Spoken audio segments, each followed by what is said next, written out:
Hello YouTube my friend good morning.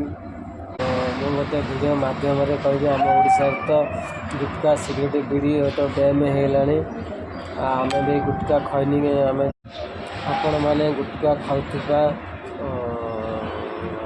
Cigarette ବିଡ଼ି ଖଇନି ଖାଉଥିବା ବ୍ୟକ୍ତିମାନଙ୍କୁ ଏ ଭିଡ଼ିଓଟି କହୁଛି। ଖଇନି ବ୍ୟବହାର କରୁଥିବା ଲୋକଙ୍କୁ ଖଇନି ଖାଇଲେ କ୍ୟାନ୍ସର ବି ହେଇପାରେ।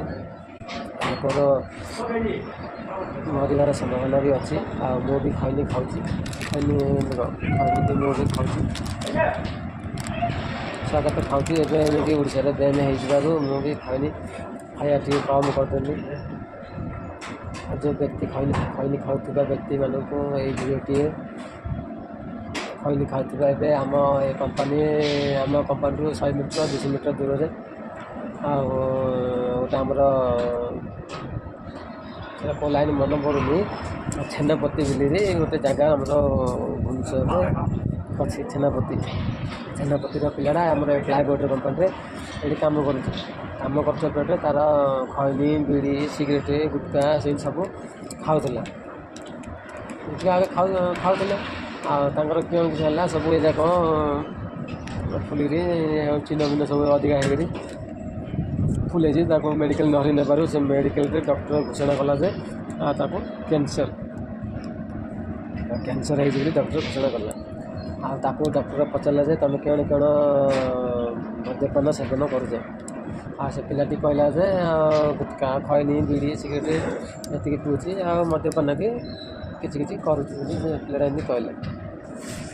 ଆଉ ତୁମେମାନେ ୟୁଟ୍ୟୁବ୍ ତରଫରୁ ଯେତିକି ମୋର ଭିଡ଼ିଓ ଦେଖୁଥିବା ବ୍ୟକ୍ତିମାନଙ୍କୁ ଏ ଭିଡ଼ିଓଟି କହି ରଖୁଛି ଯେ ତୁମେମାନେ ବି ଗୁଟକା ସିଗାରେଟ୍ ବିଡ଼ି ଖାଇବା ଟିକେ କମ୍ କରିଦିଅ। ମୁଁ ବି ଗୁଟକା ତ ଖାଉନି, ଏମିତି ଖଇନି ଏମିତି ଖାଏ। ଆଉ ମୁଁ ବି ଖଇନି ଖାଇବା ବ୍ୟବସ୍ଥା ବି ମୁଁ ଆଗ ପ୍ରତି ଟିକେ କମ୍ କରିଦେଇଛି। କାହିଁକିନା ଓଡ଼ିଶାରେ ଏବେ ଖଇନି ପ୍ରତି ବ୍ୟାନ୍ ହେଇଗଲାଣି। ଖଇନି ଏଇଭଳିଆ ଖଇନି ଏଠି 10 ଟଙ୍କା ନେଉଛି, 20 ଟଙ୍କା ଲେଖିଛି, 10 ଟଙ୍କା ନେଉଛି ପ୍ୟାକେଟ୍ଟା। ଆଉ ଓଡ଼ିଶାରେ ତ ରେଟ୍ ଅଛି। ସୂର୍ଯ୍ୟ ଖଇନି ଯାକ 5 ଟଙ୍କା ବଦଳରେ 10 ଟଙ୍କା ହେଇଗଲା। ଆଉ ଗୁଟକା ଗୋଟେ 5 ଟଙ୍କା ସେ 10 ଟଙ୍କା ହେଇଗଲା। ଆଉ ଏପଟେ ହେଲେ 5 ବଦଳରେ 10 ସବୁ ବି ରେଟ୍ ବଢ଼ିଗଲା। ଆମର ମୋହନ ସରକାର ଆସିବାରୁ ସବୁ ସୁନା ରୂପା ଗହଣା ସବୁ ରେଟ୍, ରୂପା ସୁନା ସବୁ ଗହଣା ସବୁ ରେଟ୍ ବଢ଼ିଲା। ଏତିକି କଥା କ'ଣ ଯା ତୁମେ ବି ଛାଡ଼ିଦିଅ। ଆଉ ଏତିକି ରଖୁଛି। ଜୟ ଜଗନ୍ନାଥ। ଭିଡ଼ିଓଟି ଭଲ ଲାଗିଥିଲେ ଲାଇକ୍ ସେୟାର ସବସ୍କ୍ରାଇବ୍ କରିବେ। Good morning.